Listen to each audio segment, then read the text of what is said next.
খতম মিলাদ কিয়াম 3 দিনা 4 দিনা 40 নাকি বিদআত, সঠিক কথা জানালে আপনার প্রতি এলাকাবাসী কৃতজ্ঞ থাকবে। ফরজ নামাজ জামাত আদায় করার পর ইমাম সাহেব কোনো মুনাজাত দেয় না, বিভিন্ন দোয়া পড়ে। সারা জীবন দেখলাম মুনাজাত দেয়, এখন দেয় না। দয়া করে কোরআন হাদিস কি বলে জানাবেন, এলাকাবাসীকে উপকৃত হবে। দেখেন, ফরজ নামাজ সালাম ফেরানোর পর নবী করিম সাল্লাল্লাহু আলাইহি ওয়াসাল্লাম অনেকগুলো দোয়া পড়তেন, অনেকগুলো জিকির করতেন। এটা সুন্নাত। যেমন আল্লাহুম্মা আনতাস সালাম ওয়া মিনকাস সালাম তাবারাকতা ইয়া যাল জালালি ওয়াল ইকরাম, এটা পড়তেন। আস্তাগফিরুল্লাহ আস্তাগফিরুল্লাহ আস্তাগফিরুল্লাহ 3 বার এটা পড়তেন। এরপরে আয়াতুল কুরসি পড়তেন, একবার সূরা ইখলাস, একবার সূরা ফালাক, একবার সূরা নাস পড়তেন। আল্লাহুম্মা আইন্নি আলা যিকরিকা ওয়া শুকরিকা ওয়া হুসনি ইবাদাতিকা, এটা পড়তেন। আরো অনেকগুলো জিকির এবং দোয়া নবী করিম সাল্লাল্লাহু আলাইহি ওয়াসাল্লাম প্রত্যেক ফরজ নামাজের পরে পড়তেন। এই যে দোয়া এবং জিকিরগুলো, এগুলো সব আপনাদের মুখস্থ আছে তো? সবার আছে মুখস্থ? হাত তোলেন দেখি যাদের মুখস্থ আছে। বুঝে হাত তুলছেন না বুঝে হাত তুলছেন? একজনে শুনাইতে পারবেন সবগুলা? দাঁড়ান দেখে, একজনে শুনান দেখি। সবগুলা পারবেন? বলেন লা ইলাহা ইল্লাল্লাহ, এটা বলেন।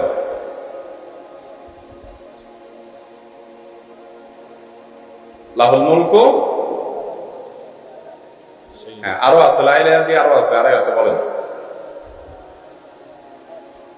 না না, লা ইলাহা দিয়ে আরো আছে, সেটা বলেন। এটা তো বলছেন, এটা ছাড়া আরো আছে। বসেন, বুঝা গেছে? হাত না বুঝে তুলছেন আপনারা। লা ইলাহা ইল্লাল্লাহ মুখলিসিনা লাহুদ্দিন ওয়ালাউ কারিহাল কাফিরুন, এটা একটা আছে। লা ইলাহা ইল্লাল্লাহ লা না'বুদু ইল্লা ইয়্যাহু লাহুন নি'মাতু ওয়াল ফাদলু ওয়াল সানাউল হাসান, এটা আরেকটা আছে। আপনি একটা লা ইলাহা দিয়ে বলছেন, লা ইলাহা দিয়ে কয়েকটা আছে। বুঝা গেছে? আপনারা বেশিরভাগ মানুষ না বুঝে হাত তুলছেন। 5 ওয়াক্ত নামাজের পর আমাদের নবীজি সাল্লাল্লাহু আলাইহি ওয়াসাল্লাম অনেকগুলো দোয়া জিকির করতেন। সেগুলো আমাদের দেশে বেশিরভাগ মানুষ জানেই না, পড়া তো পরের কথা। নামাজের পর দোয়া এমনিতে কবুল হয়, হাদিসে আসছে যে কোনো নামাজের পর কি হয়? দোয়া কবুল হয়। সেই হিসাবে আপনার কখনো আল্লাহর কাছে কিছু চাওয়া দরকার, আপনি আল্লাহর কাছে দোয়া করতে পারেন, কোনো অসুবিধা নাই, বরং দোয়া কবুলের জায়গা এটা। কিন্তু নামাজ সালাম ফেরানোর পরে ইমাম সাহেবের সাথে আপনারা সবাই একসাথে হাত তুলবেন, ইমাম সাহেব আপনাদেরকে মুনাজাত করাবেন। একটা হলো দোয়া করা, আর একটা হলো কি? করানো। ইমাম সাহেব আপনাদেরকে সবাইকে দোয়া করাবেন, এরকম কোনো কিছু নবী করিম সাল্লাল্লাহু আলাইহি ওয়াসাল্লামের হাদিস থেকে আমরা কখনো পাই নাই। কথা কি বুঝাতে পারছি? এগুলো আমরাও করছি, বুঝি নাই, পরে দেখছি যে হাদিসে নাই কোথাও। নবী করিম সাল্লাল্লাহু আলাইহি ওয়াসাল্লাম মদিনাতে 10 বছর ইমামতি করে নামাজ পড়েছেন। কয় বছর? 10 বছরে প্রতিদিন 5 ওয়াক্ত করে নামাজ হলে 10 বছরে প্রায় 18,000 ওয়াক্ত হয়। কত ওয়াক্ত হয়? 18,000 ওয়াক্ত। হাদিস সম্পর্কে যাদের ধারণা আছে তারা বলতে পারবেন, নবীজির জীবনে কোনো কাজ যদি একবার করেন সেটা হাদিসে শত শতবার চলে আসছে। শত শত সাহাবীরা এটা বর্ণনা করছেন। এত বছর, এত হাজারবার তিনি নামাজ পড়াইছেন। তিনি যদি আমাদের মতো এরকম সালাম ফেরানোর পর মুসল্লিদেরকে সাথে নিয়ে আল্লাহুম্মা আমিন বলে রেডিমেড মুনাজাত তুলতেন আর নামাইতেন, তাহলে শত শত হাদিস থাকতো। অথচ হাদিসের অনুবাদ বাংলা হয়ে গেছে। আপনি খুঁজে কোথাও দেখাতে পারবেন না। নামাজ অধ্যায় বুখারী, মুসলিম, তিরমিজি, আবু দাউদ, নাসাঈ, ইবনে মাজাহ, যত হাদিসের কিতাব আছে বাংলা হয়ে গেছে। ইসলামিক ফাউন্ডেশন বাংলা করে ফেলছে। জেলাতে ফাউন্ডেশন কার্যালয়ে গেলেই পাবেন। একটু কিতাবগুলো খুলে দেখেন তো, নামাজ অধ্যায় রাসূল আকরাম সাল্লাল্লাহু আলাইহি ওয়াসাল্লাম কোনদিন সাহাবীদেরকে সাথে নিয়ে এইভাবে আমাদের মতো এইভাবে সবাইকে নিয়ে সম্মিলিত এই ট্র্যাডিশনাল বা রেডিমেড দোয়া করছেন কিনা? এর উত্তর হলো না, কোন হাদিস এরকম পাওয়া যায়। এখন আপনি বলবেন আমাদের বাপ দাদাদের করে আসছে। বাপ দাদা অনেক কাজই করে আসছে, সব কাজ ভুল করেন নাই ওনারা, বেশিরভাগ তো ভালো করছেন। 2-1টা ভুল ওনাদের হইতে পারে কি পারে না। আমাদের বাপ দাদারা কি নবী রাসূল ছিল? নবী রাসূল থাকলে বলেন যে তাদের ভুল হয় নাই। ওনারা তো মানুষ ছিলেন, আমাদের যেরকম ভুল হতে পারে ওনাদেরও কি ছিল? ভুল। আমরা যখন জানবো যে এটা কোরআন হাদিসে নাই, সেটাকে আমরা যদি ইবাদত মনে করি তাহলে এটা ভুল হবে। কথা কি বুঝতে পারছি?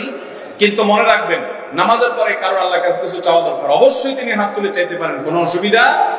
কিন্তু ওই যে রেডিমেড মোনাজাত না, যে হুজুর উঠান হাত উঠান, আমরা সবাই উঠালাম, কি করলেন কিছুই বুঝলাম না, আবার নামায় আমরা সবাই নামায় ফেলাম, এই না মোনাজাত আমাদের। এই মোনাজাতের নির্দেশ কিন্তু কোরআন হাদিস আমাদেরকে দেয় নাই। আমরা যার যার দোয়া আল্লাহর কাছে নামাজের পরে যতক্ষণ খুশি করতে পারি। আপনার একটা মনে দুঃখ আছে, ব্যথা আছে, আপনি নামাজের পরে দোয়া দুরূদ জিকির আজকার গুলো শেষ করলেন, এরপর 2 হাত তুলে লম্বা সময় আল্লাহর কাছে দোয়া করলেন, অবশ্যই ভালো কাজ, কোনো অসুবিধা নাই। কিন্তু যে হুজুর দিকে তাকায় থাকবেন, হুজুর হাত উঠেছে, কেউ যদি ওই টাইমে একটু দোয়া জিকির গুলা করে, একটু ডান পাশে গুতা মারবেন, ওটা মানে হুজুর হাত রয়েছে। আবার হুজুর নামায় ফেলছেন, হয়তো হুজুর আজকে 4-5টা জিনিস আল্লাহ কাছে চাওয়া দরকার, চাওয়া শেষ, আপনার চাওয়া বাকি আছে, আরো চাইতেছেন, তখনও পাশ থেকে দেখবেন একজন বুঝে দিচ্ছি হুজুর নামাইছে নাও। এটার একটা রেডিমেড মোনাজাত। এটারে কি মোনাজাত বলে? রেডিমেড মোনাজাত। এই রেডিমেড মোনাজাত নাই। মোনাজাত নিজেরটা নিজে আল্লাহর কাছে করবেন এবং যখন খুশি করবেন। নামাজের পরে করতেই হবে, আপনাকে হাত তুলতেই হবে নামাজের জন্য, এরকম কোনো কথা নাই। সালাম ফিরে ফেলছেন, নামাজ শেষ। সালাম ফিরে ফেলছেন মানে কি? নামাজ শেষ। এবারে কাজ কি? জিকির আজকার, দোয়া এবং সুন্নত নামাজ পড়া।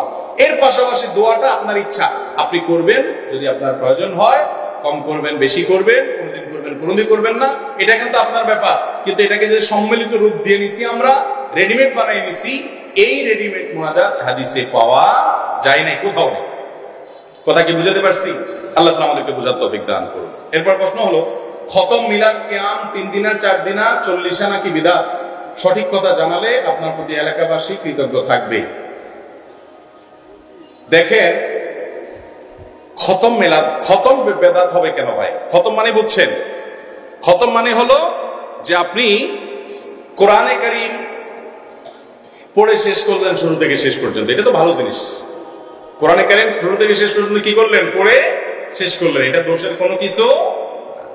কিন্তু হুজুর দিয়া কন্ট্রাক্ট করে কোরআন খতম পড়ানো, এটা নাজায়েজ কাজ, এটা গুনার কথা। এটা হুজুররা আমরা অনেক সময় বলবো না, কারণ এটা আমাদের নিজের পেটে নিজে লাথি মারার মতো কাজ। নিজের পেটে কেউ লাথি মারে বুঝলেন, এই জন্য আমরা বলি না আপনাদেরকে। কিন্তু সত্য কথা হলো, কোরআন তেলাওয়াত করা একটা ইবাদত, আর ইবাদত করে কোনো টাকা নেওয়াও জায়েজ নাই, দেওয়াও। হুজুর ভাড়া করে কোরআন পড়াইছেন, টাকাটা পুরাটাই জ্বলে গেছে, হুজুরও শেষ, আপনিও শেষ। কোরআন তেলাওয়াত আপনারটা আপনি করবেন, হুজুরেরটা হুজুরে করবে, কারোরটা কেউ করে দিবে। আর টাকা দিয়া দুনিয়ার সবকিছু পাওয়া যায় না বাবা। যদি কোরআন তেলাওয়াত টাকা দিয়ে কোরআন যায়, তো নামাজ এত কষ্ট করে পড়ার দরকার আছে নি? টাকা দিয়ে রাখি দেন, নামাজ পড়ুক একজনে, কি বলেন হবে? অতএব কোরআন তেলাওয়াত যারটা সেই করবে। সারা জীবন পড়ে আসছেন, শুনেন, আমরাও ছোটবেলা মাদ্রাসা যখন পড়ছি, হুজুরদের সাথে সাথে বাড়িতে বাড়িতে কোরআন শরীফ পড়ে আসছি। 100 টাকা পাইছে হুজুর, 10 টাকা করে ভাগ করে দিয়েছে, আমরা লই আইছি। আল্লাহ মাফ করুক, বুঝি নাই তখন, কোরআন বেঁচে খাইছি। এটা জায়েজ না, এটা গুনাহ, সাচ্চা গুনাহ। আল্লাহ আমাদেরকে তওবা করার তৌফিক নসিব করুন। অতএব আপনারা এটা করবেন না। আর মিলাদের মধ্যে আমরা দুরূদ পড়ি, দুরূদ পড়া ভালো জিনিস, কিন্তু দুরূদের জন্য কিছু মানুষ একত্র হয়ে দাঁড়ায়, দলবদ্ধ ভাবে মিলাদ বসে বা দাঁড়ায়, এটাকে একটা মানে সম্মিলিত রূপ দেওয়া। নবী করিম সাল্লাল্লাহু আলাইহি ওয়াসাল্লাম, সাহাবীরা ওনারা দুরূদ পড়ছেন না পড়েন নাই? সেই দুরূদটা কি সবাই এরকম দুরূদের জন্য সবাইকে ডাকে একত্র নিয়ে, একত্র করে একজনের সাথে সুরে সুর মিলে তালে তাল মিলাই করছে ওনারা? কোনো হাদিসে নেই। তো ইবাদত যেভাবে বর্ণিত আছে সেভাবে করতে হবে। আপনি যদি এটা নির্দিষ্ট একটা ফরম্যাট বানায় নেন, তাহলে এটার নাম হলো বানোয়াট বিদআত। এটার নাম কি? বিদআত। এটা করা যাবে না। আর 3 দিনা 40 4 দিনা, এগুলোর তো কোনো অস্তিত্ব ইসলামে নাই। এগুলো হিন্দুদের আপনার একটা খাবার আছে, এটাকে বলে হলো শ্রাদ্ধ। শ্রাদ্ধ থেকে এই 40 3 দিনা 7 দিনা এগুলো আসছে। যারা যুবক আছেন তারা গুগলে গিয়া তালিক বছর অতলা আকার দ পিঠে বড় দ লেখা গুগলে সার্চ দিবেন। এরপরে যে রেজাল্ট আসবে সার্চে, সেটা পড়ে দেখবেন। আমি দেখছি বহুবার, শ্রাদ্ধ হিন্দুরা তাদের ধর্ম মতে যদি কোনো মানুষের মৃত্যু হয়, মৃত্যু হওয়ার পর তার পক্ষ থেকে যদি খাবার দাবার না খাওয়ায় তার ওয়ারিসরা মানুষদেরকে, তাইলে ওই ব্যক্তিকে নাকি স্বর্গে খাবার দাবার দেয়া হয় না, সেজন্য তারা শ্রাদ্ধ দেয়। এটা তাদের ধর্মীয় বিশ্বাস, তারা করে, করুক, তাদের ব্যাপার।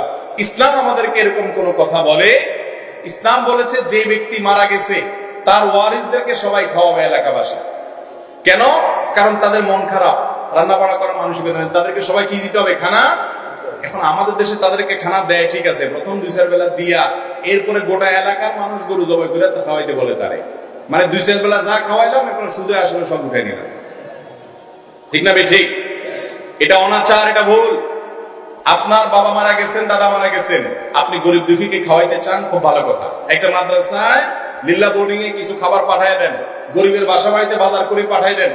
আপনি এই যে সামিয়ানা টাঙ্গাইয়া বিয়ার অনুষ্ঠানের মতো করে যে বিশাল বড় অনুষ্ঠান অ্যারেঞ্জ করলেন, মনে হচ্ছে যে আপনার বাপ মারা যাতে আপনি খুশি। মানুষ কখন খাওয়ায় জানেন? কখন খাওয়ায়? কি হলো?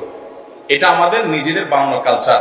নবী করিম সাল্লাল্লাহু আলাইহি ওয়াসাল্লাম বা সাহাবীরা বা ইসলামের ইতিহাসের পূর্বসূরীরা কোথাও, কোরআনের কোথাও আমাদেরকে মানুষ মারা যাওয়ার পরে এইভাবে খাবার অনুষ্ঠান, তাও আবার 3 দিন 7 দিন 10 দিন নির্দিষ্ট করে এরকম দিনক্ষণ উদযাপনের কোন নির্দেশ দেয় নাই। এই বিদআতটা আমাদের সমাজে সবচেয়ে শক্তিশালী ভাবে প্রথিত এবং প্রতিষ্ঠিত। আমরা এটার বিরুদ্ধে কথা বলতে পারি না। বেশিরভাগ মানুষ নিজে জানে বেদাত, তারপর কিছু উপায় নাই, না খাওয়াইলে এলাকা মানুষ বলে কি বলবেন রাখি গেছে, আরে কারো একটা হাত ধোয় না, আছে না নাই? তো এরকম বহুত কথা সমাজের মানুষ বলবে, তারপরে এগুলো করা যাবে। আমরা করব সেটা যেটা কোরআনে আছে এবং নবী করিম সাল্লাল্লাহু আলাইহি ওয়াসাল্লামের হাদিসে, কোরআন হাদিসে নাই এরকম কোন কথা মন গড়া যদি সমাজের সবাইও করে, তারপরও আমরা করব। আল্লাহ তাআলা আমাদের সবাইকে সুন্নাত মেনে চলার তৌফিক দান করুন। আপনি যদি বাপ দাদার অন্ধ অনুসরণ করেন তো কিয়ামতের ময়দানে নাজাত পাবেন না। আপনি অন্ধ অনুসরণ করবেন কোরআন এবং হাদিসের, আল্লাহ এবং তার রাসূলের। কারণ আমাদেরকে আল্লাহ তাআলা বলেছেন মা আতাকুমুর রাসূলু ফাখুযু, রাসূল যেটা দিয়ে গেছেন ওটা ধরো। বাপ দাদা যেটা দিয়ে গেছেন ওটা ধরতে বলেন নাই, বলছে কাটটা ধরতে, রাসূলেরটা। অতএব আমরা সুন্নাহ বিরোধী যা আছে সমাজে কালচার সেগুলো বাদ দিব। অনেকে বলেন যে বাবা কোত্থেকে এসব হুজুর বার হইছে এখন সব বলে ভুল বাপ দাদা। না, এটা ফালতু কথা। কোন হুজুর বলে না বাপ দাদা সব ভুল। বাপ দাদা 5 ওয়াক্ত নামাজ পড়ছে, আপনি কি 6 ওয়াক্ত পড়েন? বাপ দাদা গোটা রমজান রোজা রাখছে, আপনি কি শাওয়াল মাসে রোজা রাখেন? বাপ দাদা হজ করছে মক্কা মদিনায় গিয়া, আপনি কি হজ মুম্বাইতে যায় করেন? তাহলে বাপ দাদার সাথে সবকিছুই তো মিল আছে। 1000 মাসালার ভিতরে একটা দুইটার ভিতরে গড়বিল হয়, একটা দুইটা ওনাদের ভুল হইতে পারে না? ওনারা কি ফেরেশতা ছিলেন, ভুল হইতে পারে না? অনেকে বলে বাপ দাদা যা করছে আমরা তা করবো। আরে ভাই, আপনার বাপ দাদা তো আল করছে, আপনি তো সৌদি আরব গেছেন ভিসা নিয়ে। দুনিয়াটা তো ঠিকই বুঝেন, যেটা ভালো পাইছে এটা করতে হবে। আল্লাহ তাআলা আমাদের সঠিকটা বোঝার তৌফিক দান করুন। যাই হোক, আমরা যেগুলো শুনলাম জানলাম এগুলোর যে আমাদেরকে আল্লাহ তাআলা সবাইকে আমল করার তৌফিক দান করুন।